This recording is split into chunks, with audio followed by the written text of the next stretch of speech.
અમદાવાદના નરોડામાં આવેલા અરવિંદ આવિષ્કારના સ્થાનિકો ત્રાહિમામ પોકારી ચૂક્યા છે। 585 જેટલા પરિવારો છેલ્લા કેટલાય સમયથી પોતાની વિવિધ માંગણીઓ સાથે અરવિંદ કંપનીને રજૂઆતો કરે છે। જાહેરાતોની અંદર જે પ્રમાણે સુવિધા આપવાની વાત કરી હતી તે મુજબની કોઈ પણ સુવિધાઓ ન મળતા હોવાનો સ્થાનિકોએ આક્ષેપ કર્યો છે। આ સાથે જ અરવિંદ કંપનીના વ્યવસ્થાપકો યેનકેન પ્રકારે સ્થાનિકોને પરેશાન કરતા હોવાનો પણ આક્ષેપ લોકોએ કર્યો હતો। તમામ સ્થાનિકોએ સીજી રોડ પર આવેલી અરવિંદની ઓફિસમાં બહાર બેસીને શાંતિપૂર્ણ રીતે દેખાવ કર્યા હતા। તમામ સુવિધાઓનો યોગ્ય નિકાલ કરવા માટે રજૂઆત પણ કરી હતી।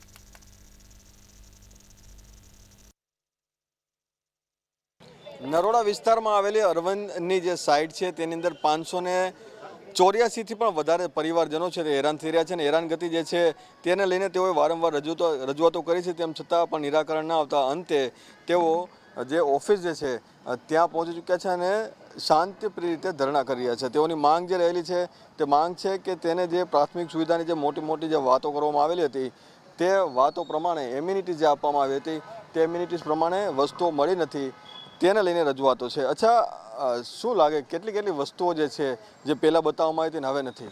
ઘણી બધી નથી એની અંદર વસ્તુઓ, જેમ કે કાફેટેરિયા સાવ તકલાથી બનાવેલું છે લોકોએ, એ કાફેટેરિયા તૂટીને એક બાજુ બી જતું રહ્યું છે। પ્લસ અદાણીની લાઇનની બી એમણે વાત કરી હતી, અદાણીની લાઇન પણ અમને આપી નથી એ લોકોએ। અમે માગીએ છીએ તો અમારી અંદર રોડા નાખી રહ્યા છે એ લોકો, વારંવાર હાથ કાપવાની કોશિશ કરી રહ્યા છે એ લોકો એમ કહે કે તમે અમારી સહી કરીને આપો અને તૂટફૂટની જવાબદારી થાય તો તમારી। વારંવાર રજૂઆત કરીએ છીએ, અલગ અલગ રીતે પેપર વર્ક કરાવ્યું છે, વારંવાર કમ્પ્લેનો કરીએ છીએ, વારંવાર ઈમેલ કરીએ છીએ। ઈમેલ તો એમને જેને કચરાના ડબ્બામાં નાખી દેતા એવું લાગે છે મને, કોઈ રિપ્લાય જ નથી આવતો એમનો। આ સિવાય બીજી કેટલી સમસ્યા છે? આ સિવાય અમારે ઘણી બધી સમસ્યાઓ હતી। એસટીબી પ્લાન જે લોકોએ નાખ્યો છે એ બહુ જ ખરાબ પરિસ્થિતિમાં છે, જેનાથી રોગચાળો અને મચ્છરોનો ઉપદ્રવ, ગંદકી ફેલાય છે, દુર્ગંધ આવે છે, મકાનની અંદર વાઇબ્રેશન આવે છે।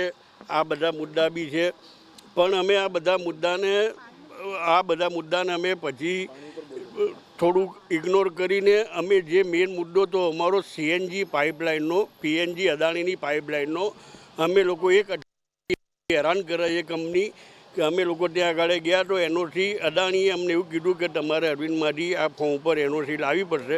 અમે લોકોએ અરવિંદમાં રજૂઆત કરી તો અમને પહેલાં એક ફોર્મ આપ્યું, આમાં આ સહી કરાવી લાવો, પછી 2 દિવસ રહીને પછી બીજું ફોર્મ આપ્યું, હવે આમાં આ સહી કરાવી લાવો, પછી ત્રીજા દિવસે પાછું, એમ કરીને એક અઠવાડિયાથી વારે ઘડી અમને સતત હેરાન કરી રહ્યા છે। છેલ્લે એવું કીધું કે તમે જેટલા મેમ્બરો ગેસની લાઈન લેવા તૈયાર થયા છે એ લોકોની આ ફોર્મ આપીએ છીએ એની પર સહી લાવો। તો અમે લોકો બધાએ ભેગા થઈને બધા 150 જણને ફરી વખત ભેગા કરીને બધાની સહી લીધી અને પછી રાત્રે 11 વાગે અમને બીજું કોઈ ફોર્મ આપવામાં આવ્યું ને એની અંદર બધું એવું લખવામાં આવ્યું કે જેનાથી અમે જાણે ગુનેગારો કે અમે કોઈ એવી વૃત્તિ કરતા કે અમારા બધા કાંડા કાપી લેવાના હોય એટલે અમે લોકોએ એનો ઇનકાર કર્યો કે હવે અમે આ ફોર્મ પર સહી નહીં કરીએ। અને આવી રીતે વારંવાર કંપની અમારું કંઈ સાંભળતી નથી અને અમને લોકોને બહુ જ માનસિક ને બધી રીતે હેરાન કરી રહ્યા છે। ત્યાં આગળ ફેસિલિટી મેનેજર છે એ પણ અમારી ઉપર ખોટા આક્ષેપો કરી રહ્યા છે અને અમારી ઉપર એણે પણ પર્સનલી કંપનીની પણ એણે પર્સનલી ફેસિલિટી મેનેજરે અમારી પર કાયદેસરની કાર્યવાહી કરી અને ખોટી રીતે અમને બહુ જ હેરાન કરે, માનસિક રીતે ને બધી રીતે હેરાનગતિ કરે છે।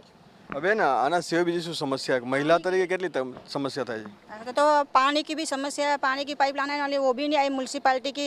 जैसे कि हमारा पानी में क्षार आता है, जैसे कि सबके जैसे एक्वागार्ड लगाए हो तो उनके भी एक्वागार्ड भी खराब हो गया, हमारा भी खराब हो गया, पानी आता नहीं है। फिर है ना क्षार की इतनी प्रॉब्लम है, जैसे कि हमारे खाने में पेट में तकलीफ होती है, सब हर चीज़ प्रॉब्लम होती है। मेरे लड़के को भी है, जैसे कि प्रॉब्लम होती रहती है। अभी ये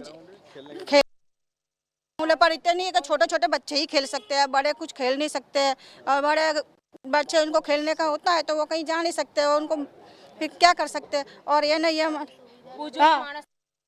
और है ना ऐसा सीनियर सिटीजन का बोला था उनका बैठने का, उनको भी नहीं है अभी तक, उसका भी कोई सुविधा हुई नहीं है।